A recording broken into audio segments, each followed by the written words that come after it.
Kami perlu sampaikan kepada Pak Sin. Dalam rangka memperingati Hari Santri Nasional, ribuan santri yang ada di Kabupaten Lahat melakukan aksi Jalan Santai Sarungan.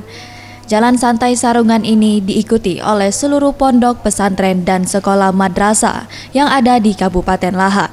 Kegiatan ini dimeriahkan juga dengan marching band oleh para santri.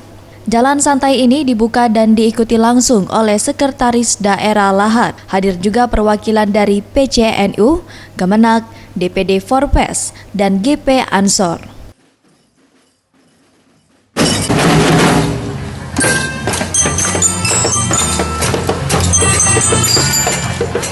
Jalan Santai Sarungan ini menempuh jarak sepanjang 2 km. Melewati jalan protokol, Simpang 4 Pasar Lematang, Simpang Kodim Lama, dan berakhir di Rumah Dinas Bupati Lahat.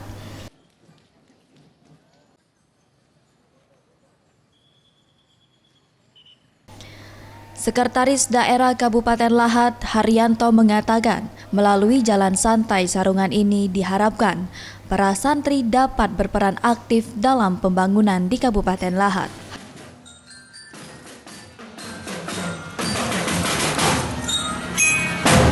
Alhamdulillah berjalan lancar dan kita mengadakan kirap jalan kaki lebih kurang 5 kilo dengan didukung cuaca sangat baik, panas tidak, hujan pun tidak. Kita dengan ada hari santri untuk meningkatkan keimanan kita dan kawan kita khususnya Kabupaten Lahat pada umumnya se-Indonesia, dan kita dengan ada santri untuk membuka kita, anak-anak kita untuk menjauhi narkoba.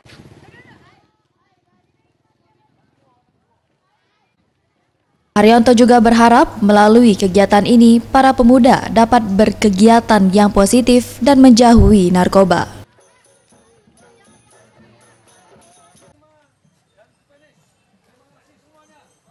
Zulfikri, Sriwijaya TV.